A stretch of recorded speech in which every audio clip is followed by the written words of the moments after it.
The Edmonton Elks are somehow 3.5-point favorites over the Hamilton Tiger Cats this week at Commonwealth Stadium, despite being off to an 0-6 start. The team was miserable last week in a loss to the Red Blacks as McLeod Bethel-Thompson struggled and Trey Ford failed to spark the offense in 2 short series at quarterback.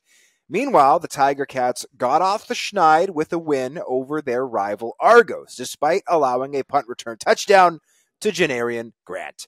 Can Hamilton win 2 in a row, or can the Elks finally get things going in the post-Chris Jones era? I think everything should point towards the Elks finally getting a victory. Nobody goes over in the CFL for that long. I think they're the more talented team overall. And the Ticats, despite that victory last week, just haven't given me a lot of faith in them this year. But teams don't beat the Edmonton Elks. The Edmonton Elks beat themselves.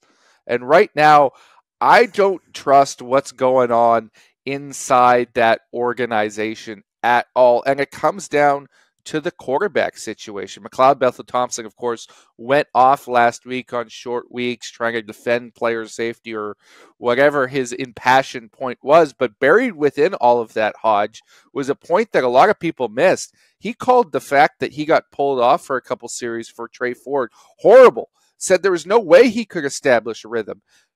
It got buried in all that other stuff that he was talking about the league.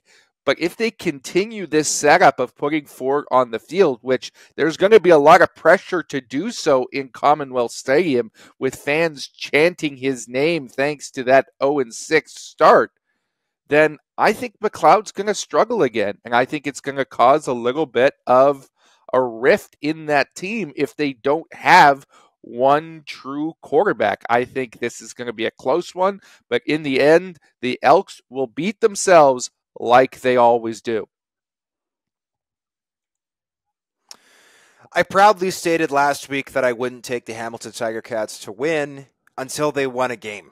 And therefore, I'm happy to take them this week because I'm not going to take the Edmonton Elks until they win this season. I have taken the Edmonton Elks, I think it's 3 times so far this season. That has cost me dearly in our picks standings at 3 Down Nation. I am done. The Edmonton Elks got no post-coach firing bump last week. Usually you see that when a coach gets fired. They did not come out re-energized, reinvigorated like they've been put on alert last week.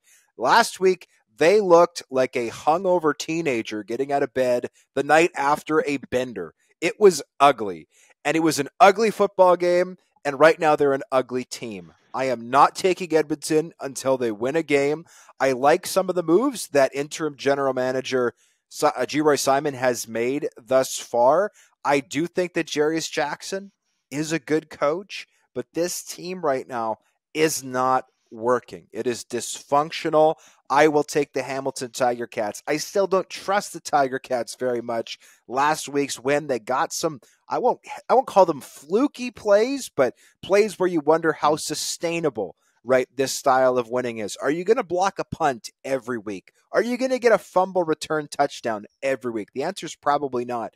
But you're playing the Elks, who, as you said, JC, tend to beat themselves. So therefore, I am comfortable taking the Hamilton Tiger Cats straight up, and I am shockingly thrilled to get them at plus 3.5, because right now, I don't care that the Elks are at home.